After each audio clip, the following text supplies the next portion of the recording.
మీకు తెలుసా హోలీ పండగ ఎలా వచ్చిందో? దీనికి రెండు కారణాలున్నాయి. అందులో మొదటిది, ఒకసారి శ్రీకృష్ణుడు తన చిన్నతనంలో తల్లి యశోద దగ్గరికి వెళ్లి, నేను నీలి రంగులోను రాధ తెల్ల రంగులోను ఎందుకుందమ్మా, తాను రాధలాగా అవ్వాలంటే ఏమి చేయాలో చెప్పమ్మా అని అడిగాడు. అందుకు యశోదాదేవి చిన్నగా నవ్వి, నువ్వు రాధలాగా మారడం ఎందుకు, రాధనే నీలాగా మార్చేస్తే సరి అని నీలం రంగును కన్నయ్యకిచ్చింది.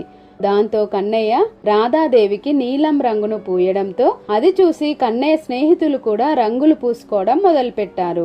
వారిని చూసి బృందావనంలోని ప్రజలంతా రంగులు పూసుకోవడం మొదలుపెట్టారు. ఇక రెండవ కారణం, ప్రహ్లాదుడు నిత్యం శ్రీ మహావిష్ణువును స్మరిస్తున్నాడని హిరణ్యకశిపుడు తన చెల్లె హోలికను పిలిచి ప్రహ్లాదుడిని మంటల్లో ఆహుతి చేయమన్నాడు. హోలిక ప్రహ్లాదుడిని ఒళ్ళో పెట్టుకుని మంటల్లో దూకుతుంది. కాని విష్ణుమాయ వల్ల ప్రహ్లాదుడు బయటపడ హోలిక ఆ మంటల్లో కాలిపోయింది. హోలిక దహనమునే మనం కామ దహనం అంటాం.